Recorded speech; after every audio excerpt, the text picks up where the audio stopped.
All right, buckle up, everybody, because today we're diving headfirst into the world of cryptocurrency. Oh, yeah. Specifically Bitcoin. The OG. Exactly. Back to the very beginning. Genesis. We're talking about Satoshi Nakamoto's white paper, Bitcoin, a peer-to-peer electronic cash system. This is the one that started it all. It really did. I mean, this paper launched a whole new way to think about money and online transactions. Absolutely. It's wild. Yeah. So have you ever stopped to think about how online transactions actually work? It's kind of magic, right? It is. You click a button and poof, money moves. But how does it really work, without a bank or a middleman involved? Well, that's the million-dollar question, and that's exactly what this paper breaks down. Okay, so traditional online payment systems, the ones we use every day, they rely on these financial institutions to process everything. They're like the referees. Exactly. They're the referees, making sure everything runs smoothly. So a middleman in the digital marketplace. Precisely, middle. But I guess relying on those institutions has drawbacks. Well, there's always a risk, Okay. Fraud, disputes. Right. Because they can get compromised or make mistakes. That's part of it. And then there are the fees. These institutions got to get paid. Of course. And those costs can really add up, especially for smaller transactions. Yeah, it's like paying a handling fee every time you buy a cup of coffee. Exactly. Make small everyday transactions kind of impractical. Yeah, for sure. Okay. So imagine a system where you could just sidestep all those middlemen and make transactions directly with another person. Like a peer-to-peer. Securely and with minimal fees. Okay. That's the whole idea behind Bitcoin. I like it. Yeah. So Bitcoin relies on this concept of cryptographic proof instead of trust. Right. But what does that actually mean? So think of it like this. Every Bitcoin owner has a unique digital signature. Okay. It's like a special stamp that proves they own those Bitcoins. And when they want to transfer them, they use that signature to sign off on the transaction. So like handing over a physical coin, but digitally. Exactly. I'm with you. Perfect. But how do you prevent someone from, making a copy of that digital signature and spending the same Bitcoin twice? Right. That's the whole problem with digital duplication. You hit the nail on the head. That's the double spending problem. Right. And this is where Bitcoin brings in its secret weapon. Okay. The blockchain. Oh, yeah, I've heard of this. Okay, so picture a giant public ledger. Okay. Like a massive digital spreadsheet. Got it. That tracks every single Bitcoin transaction ever made. Okay. This ledger is constantly updated, and it's distributed across a vast network of computers. So everyone has access to it? Yes, making it virtually impossible to tamper with. So like a shared record? Exactly, a shared record. And that's the blockchain? That is a blockchain. Okay, so how do we make sure that no one is sneaking in fake transactions? Well, Bitcoin uses this really clever mechanism called proof of work. I've heard that term, but it sounds intense. It is a little bit.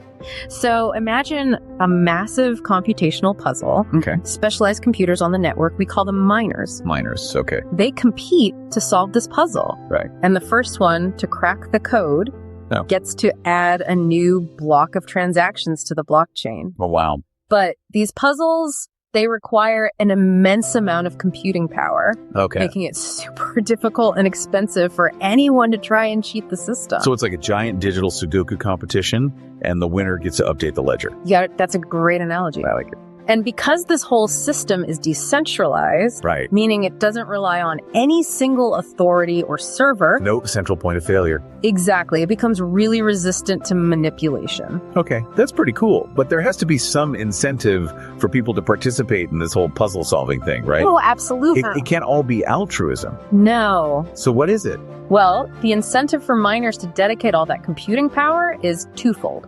First, they get rewarded with brand new Bitcoins for every block they add to the blockchain. So it's like a digital gold rush? Exactly. A digital gold rush. I love it. Where miners are rewarded for their efforts. Okay, so new Bitcoins are generated through this mining process, making it a self-sustaining system. Precisely a self-sustaining system. Very cool. Yeah. Now, this brings us to a really important point that you might be wondering about. Okay. Privacy. Yeah, that was my next question. If all these transactions are recorded on a public ledger, does that mean everyone can see what I'm buying with my Bitcoin? Right. Like there's got to be a trade-off between transparency and anonymity. You're absolutely right. So while all Bitcoin transactions are recorded on the blockchain, they're not directly linked to your real-world identity. Okay. Think of it like using a pseudonym in an online forum. Okay. You can participate and interact, but your true identity stays hidden. So like a masked ball. You can see the transactions, but not who's behind the mask. Exactly. I like that analogy. And to make it even more private, you can even generate a new unique key pair for each transaction, making it even harder to trace your activity. So it's like changing costumes at the masked ball. Exactly. Okay, that makes sense. Yeah. So while the system is transparent, there are ways to protect individual privacy. Right. We've covered the basics of how Bitcoin works. Yeah. But why is this such a big deal?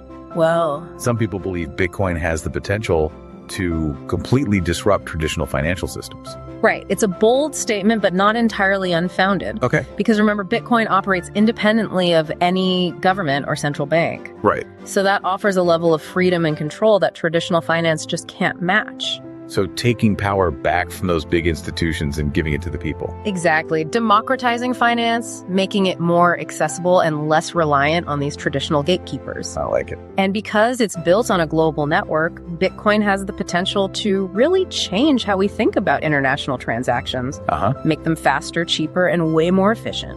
That's huge for businesses operating across borders or families sending money overseas. Exactly. Imagine sending money across the world without those crazy fees or waiting days for it to go through. No more waiting. That's amazing. Yeah. Okay. And another thing that's really interesting is a limited supply of Bitcoin. Yes. Unlike traditional currencies, which can be printed endlessly, potentially leading to inflation, right.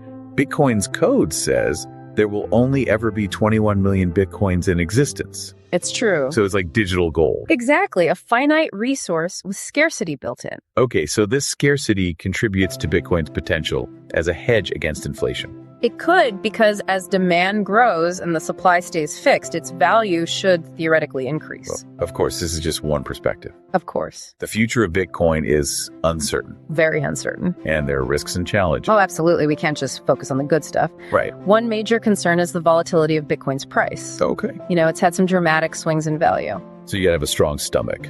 You really do. It's not for the faint of heart. Definitely not. And what about security and regulation? Well, as Bitcoin gets more popular, it's going to attract more attention from hackers and scammers, and governments are still trying to figure out how to regulate it. Yeah, it sounds like the Wild West out there. It kind of is. But that's also part of the excitement. Yeah, for sure. It's uncharted territory with so much potential. It is. But it's super important to approach it carefully and acknowledge both the opportunities and the risks. Absolutely. Okay, so one more thing I wanted to touch on. Yeah. Energy consumption. Ah, yes. I've heard that mining Bitcoin uses a ton of energy. It does, because the whole mining process requires so much computing power, right, which uses a lot of electricity, and that raises concerns about the environmental impact. So it's a trade-off. The benefits of this amazing system versus the cost of running it. It is a classic trade-off, but there are initiatives to address it. Okay, like what? Well, some miners are moving to renewable energy sources, while others are trying to develop more energy-efficient mining algorithms. A complex challenge. Very complex, and the solutions are constantly evolving. This has been fascinating, but honestly, it's a lot to take in. It is. There's so much to learn. What advice would you give to someone who's just starting out with Bitcoin? I'd say the most important thing is to be curious and willing to learn. Okay. Don't be afraid to dive into the details, but don't get lost in the technical jargon either. So find a good balance. Exactly. And remember, this is still early days. Right. There are lots of unanswered questions and ongoing debates. Sure. So the best thing you can do is stay informed, think critically, and form your own opinions. Great advice. Yeah. I'm starting to see Bitcoin in a whole new light. It's not just about making money. It's about challenging the way things are and exploring new possibilities. Yeah, absolutely. You're getting at the heart of it. It's about changing how we think about value, trust, and power. You got it. And that's a topic we could dive into even further. Well, stay tuned, everyone, because when we come back in part 3, we'll explore those broader societal and philosophical implications of Bitcoin. It's going to be a good one. We'll delve into how it might reshape our understanding of money power and the very fabric of our digital world. All right, welcome back, everyone. It's the home stretch. It is. We've journeyed through the technical complexities of Bitcoin. We've explored its potential economic impact, both the good and the bad. Right. Now we're going to zoom out and look at the big picture. Okay. The philosophical and societal implications of this revolutionary technology. Things are about to get really deep. They are. Bitcoin isn't just a new form of currency. No, it's not. It's a fundamental shift in how we think about value, trust, and power. You got it. What kind of impact could this have on society as a whole? Well, think back to Satoshi's Whitepaper. Oh, okay. It envisioned a financial system that operates completely outside traditional power structures. Okay. One where individuals have more control over their own finances. Without relying on those middlemen like banks or governments. That's a huge departure from what we're used to. It is. It sounds almost utopian. Is that even achievable? Well, it's definitely a bold vision. Yeah. Whether it's fully achievable remains to be seen. Okay. But the fact that we're even having this conversation, Right. the fact that a decentralized digital currency like Bitcoin exists at all speaks volumes about the potential for change. Yeah. It challenges all our assumptions about how things work and how they should work. Exactly. It forces us to ask these fundamental questions like, what is money really? Right. And what gives it value? Yeah. Is it just a shared belief, a social construct? Or is there something more to it? Whoa, having an existential crisis over here. I know, right? It's deep stuff. It is. And Bitcoin is making us face these questions head on. Okay, so it's not just about the technology. No, It's about the ideas it embodies. exactly. It's a philosophical exploration as much as a technological one. I like that. And what about our relationship with institutions? Well, if we can have a decentralized currency that operates independently of governments and banks, Yeah. what other institutions could we reimagine? Yeah. Could we see a future where power is more distributed, Right. where individuals have more autonomy and control? Wow, that's a lot to consider. So Bitcoin is like this catalyst for rethinking how we organize ourselves as a society. It could be a catalyst for change in finance, governance, all sorts of things. It's like this underlying current pushing us towards a new way of doing things. Yeah, it's a wave of decentralization, and Bitcoin is riding it. But there's bound to be resistance. Oh, absolutely. Those in power won't give up control easily. No, anytime you challenge the status quo, you're going to face pushback. Okay. We're already seeing it with Bitcoin. Right. Governments are trying to figure out how to regulate it. Banks are scrambling to adapt. Uh-huh. And plenty of people are still skeptical, calling it a fad or a scam. Sure. Hmm. But the idea is out there. Decentralization, transparency, individual empowerment. Right. These ideas are catching on. They are resonating with people all over the world. It's a battle of ideas, Yeah. a clash of visions for the future. It really is. It's exciting, but also a little daunting. Yeah. With all this potential for change, what does the future hold for Bitcoin? Honestly, it's impossible to say for sure. Right. It's still early days, and there's no clear path. Yeah. But one thing is certain. What's that? It sparked a global conversation About money power and the possibilities of technology. And that's a pretty incredible achievement in itself. It is. Whether Bitcoin succeeds or not, Right. it's already made us question our assumptions, explore new possibilities, imagine a different future. And that's what's so exciting about it. Exactly. Whether you're a believer or a skeptic, Yeah.